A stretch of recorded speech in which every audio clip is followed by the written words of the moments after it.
This story is loosely based on a true event. It was sent to me by one of my subscribers, and he said this is a true story that happened to him 10 years ago. Stay till the end to understand the story and leave a comment to let him know what you think.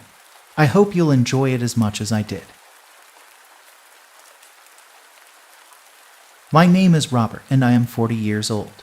I want to tell you a story that I think will terrify you. This is a true story, and I'll always remember it like it happened yesterday. 6 years ago, my ex-wife and I parted ways on good terms.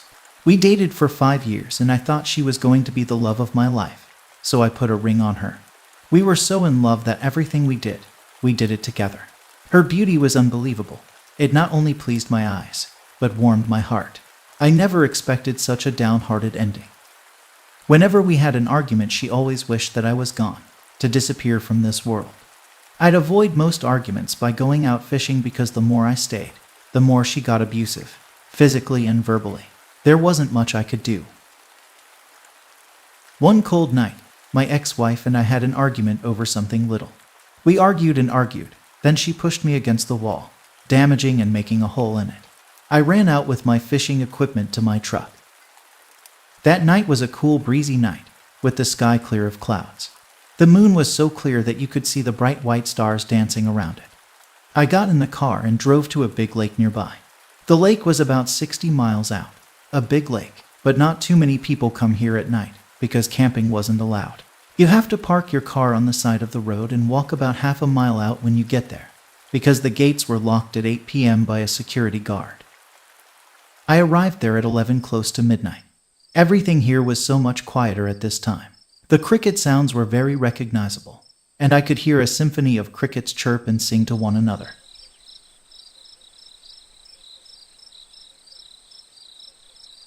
The wind was howling as I walked through the dark, narrow path to my usual fishing spot. Trees were playing music as the branches wobbled back and forth from the wind. The mood of this place was perfect for a sad camper like me. After about 10 minutes of fishing, my ex-wife called to ask where I was. I told her and she got infuriated, telling me to stay and to never come back. Keep in mind that this wasn't the first time she had wished I was dead. I hung up and bursted out crying. Tears were freely rolling down my cheeks. I wished I was dead. I wished dying was that easy so I'd never have to see you again. I said to myself, I wish my mom was still alive. She wouldn't want anything bad to happen to me. I threw my fishing rod on the ground and laid down, staring at the blanket of stars that stretched to infinity. I fell asleep on the ground without realizing it. At about 1 in the morning, I woke up to sounds of ripples in the water. A dark figure was throwing rocks into the lake about 50 feet away from me. I thought he was casting his rod, and probably a fisherman who came to fish because of the full moon. Some people believe fish can see at night with the light from the bright full moon. I didn't say a word to the person, so I got up and walked the other direction. Hello there. Sorry if I scared the fish. It was a male voice. I turned to tell him it was fine. I wanted to be by myself, so I tried to walk away, but the person came towards me and started making conversation. My name is Mike. Are you alone? He asked. I told him my name and that my family and I were camping by the roads, and I wanted to try my luck with the full moon. I came here by myself. I always come here at night, he said. If you want fish, I know a big tree over there where fish come and sleep under it all the time. I have seen so many big fish there. I can show you. I politely declined because my purpose that night wasn't for the fish. He kept insisting. I thought about it for a few seconds and then told him to show me. He was friendly and that made me feel better. He led the way and I followed him. At that moment, I didn't care who he was. I was so stressed and tired that I wasn't aware of any danger. We walked around the lake, all the way to a rocky region of it. I have been to this lake a couple of times, but I have never been to this area. On top of the rocks and boulders, there stand a big willow tree. The branches extended so far out the water that under it were the perfect hiding spot for fish, especially with all the crevices from the rocks. It was a quiet and relaxing area of the lake. The branches were swaying in the wind. An owl scooped down beneath the tree and picked up a fish with its long sharp talons and landed on a branch. It looked right at us with its big wide yellow eyes, greeting us with its hooting sounds. We both carefully climbed up the rocks to the tree. He pointed under the tree and said, "This is the spot I am talking about. You should try casting your rod here." Fish were jumping near the outer layer. This usually means they're feeding on something near the surface. I casted my rod where the fish were jumping, and he was right. Big fish were biting like crazy. I reached my limit within 5 minutes. We were on top of the boulders. We were so high up that it was windy. For some reason, I wanted to jump and float with the gust of wind. It was so relaxing with the wind, the sound of crickets, and the water rushing down beneath the tree. Mike and I talked about life for a good 1 hour or two, and made me forget all about what happened at home, and why I was there from the start. Mike stood up, told me to wait there while he went behind a boulder. Leaves rustled and sticks snagged, like he was digging under some leaves behind the boulder looking for something. In about 30 seconds, he got out behind the boulder and walked to me with a sinister grin. He came back with a torn rope, about 10 feet long. "This spot is a very good spot. You'll forget all about your problems at home." I extended out my hands, willing to accept it. He handed me the rope and told me to wrap it around my neck. "Do you see that branch? Hang yourself there, and I promise you'll be home. Home to a great world. You won't have to cry anymore, my friend." Mike was so friendly that I couldn't believe I didn't notice any red flags from the start. I put the rope around my neck and looked at Mike. Tears welled up in his eyes. I tried to say something, but my voice cracked from struggling to swallow down a still beating heart. I wasn't sure what to do, but he nodded his head and smiled. "I promise I will be here when you are done. Do not be afraid." Mike comforted me. I climbed up the tree to the branch he pointed to and turned back to Mike.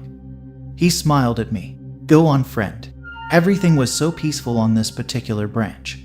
It was night time, but for a second, I saw the sky turn blue and the sun came up. I looked down beneath and there were flowers and everywhere was green. I could smell the caramel in the air, and the music of the meadow echoed in my ears. Birds, rabbits, and deers were playing around the tall grasses that were dancing, partying with the wind. I was in a state of tranquility. For a second there, I saw a woman walking through the sunny meadow. The tall bushy grass sank beneath her barefoot as she walked towards me. She was in a baggy coarse dress with her 2 hands touching the high grass. As she got closer, her face became more and more familiar. It was my mom before her cancer. She wasn't the sickly, weak person I saw at the hospital for 2 years before her death. Her fingers touched my face and she wiped the tears with her sleeves. She firmly told me no, and then said, "My child, my handsome son." Her words broke up and all she could say were stuttering sounds. Hot tears streamed down her face, and she squeezed her eyelids shut in the hope her tears would stop. Her choppy breathing and watery eyes remained for quite some time, and she stood there unmoving. She grabbed the rope and snatched it out of my neck and flinged it to the tall grass behind me. The rope landed on a 3-antler deer. It made a loud grunting sound. I turned around and the rope landed on its neck. The buck's face slowly became more and more distorted and human as it loudly grunted at us. When its face finally stopped changing, it had on Mike's face. Mike's face on a deer's body and grunting loudly as it was ready to charge towards my mom and I. All of a sudden, the sky turned dark again. The heavy wind gusted and swayed the branch that I was on, and it clicked in my head. I do not know this stranger. "Let me call my wife first." "You don't have to, you already know her answer," he insisted. I just couldn't do it. I thought about my life and was drowning in my tears. I never told him about my problems at home with my wife, but it was like he knew. "Mike, I am going home. My family must be looking for me." But he wasn't satisfied. He kept convincing me, but I just wouldn't do it. "I am leaving. I'm sorry." I left my fishing gear and went down the rocks back to the trail. I looked up and Mike was standing up there looking down at me. His face got pale and his mouth was twitchy, and with an angry voice, he roared out, "You are not leaving. You are not leaving. You are not leaving." The more he said those 4 words, the more it sounded like the grunty sound from the deer I heard. I was shaking like a leaf and had goosebumps all over my body. I ran all the way back to the spot where I originally met Mike. I kept looking over my shoulder, as if Mike was chasing me. When I got to the place where I met Mike, he was already standing there waiting for me. I was surprised because he wasn't behind me when I sprinted. There was no way he could beat me here. I looked at him, and this time Mike looked very angry. He was laughing at me. He kept laughing and laughing, pointing his fingers at me. The more he laughed, the more his face and sound got distorted. His bulging eyes got wider. His tongue got longer and longer, until his laugh wasn't a laugh anymore. It was more of a distorted shriek. It also sounded like he was choking on his tongue. Mike opened his mouth and blurted out something that I could barely understand. His tongue was out so long that it was impairing his speech. If you have never stumbled upon a spoiled, decaying body, just remember that the intestines produce gas and bulks up the body after a few days. The bulged eyes and protrusion of the tongue are very common. Mike probably died there and was discovered after a few days. That explains his horrible face. I ran with my life screaming for help, but no matter how fast I went, it felt like his dark long tongue was directly behind my ears. That was because it was a cold night, and the air was cold, but I could feel warm air on my neck and ears, like someone was heavily breathing right behind my face. It felt like Mike had already jumped on my back and held me tightly with his face right below my right ear, breathing in and out and licking my ears and neck with his long dark tongue. You know how adults carry their babies on their back? That was how it felt like, except imagine Mike on your back, with his legs crossing your body and face closely pressed next to you. I reached the gate of the entrance and stumbled upon a patrol car. A security officer got out of the car and shined his white light at me. "You need to leave before I call the cops," he ordered me out. I explained that I got lost and found my way out. He didn't believe me and escorted me to my truck. He asked if the white truck was mine because he knew someone was still inside the lake when he saw the truck. He escorted me to my truck, and I sped off home. My ex-wife was asleep when I got home. I didn't tell her what happened because we were never opened up to each other. I slept that night and was so terrified that I was awake the whole night. I saw Mike's hideous face every time I closed my eyes.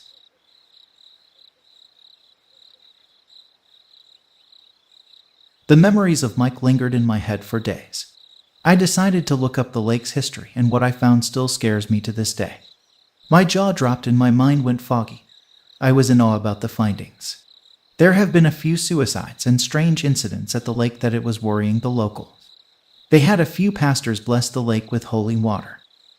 A man in his mid-20s went there and fatally shot himself in the head. When first responders arrived, they found a note in his pocket stating what happened. The note says, "At the start, I thought I was overhearing someone close by who must have been talking loudly. But I was always by myself when I heard the voice. It was the same lady telling me how special I was. She made me feel wanted, like she was my best friend. She made me feel loved." His family saw the note and was devastated. Their son was a good kid who just got his 4-year college degree and ready to start his life. There was one article I read that explained the suicides there.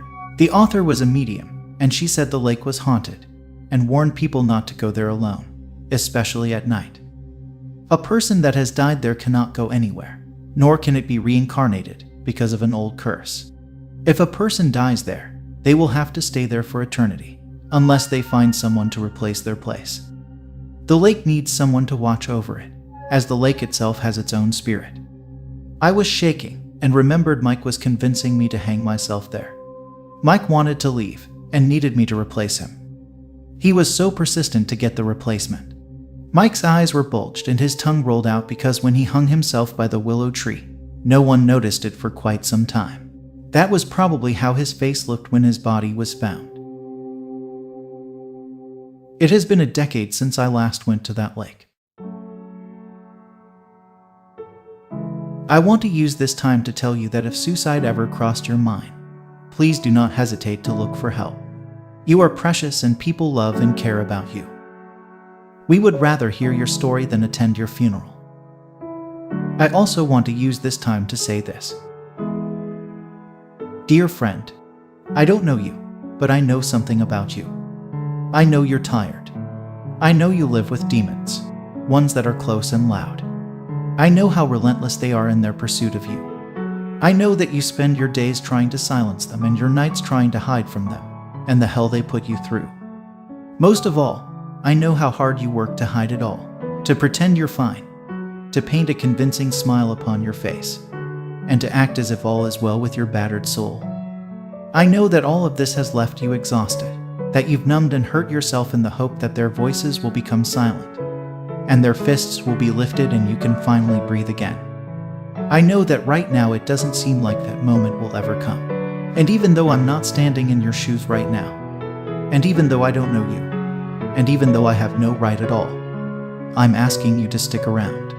I'm asking you to stay, to endure your incredibly painful, totally senseless now because I can see you're glorious, blindingly beautiful then. If you do. If you stick around, you will reach a spot that the sadness won't let you see right now. You'll reach tomorrow. And that place is filled with possibility. It's a day you've never been to. It's not this terrible day. You will not feel exactly what you are feeling right now. You may be stronger, or see things differently, or find a clearing, and life may look a way it hasn't in a long time. You are one of the strongest people I know.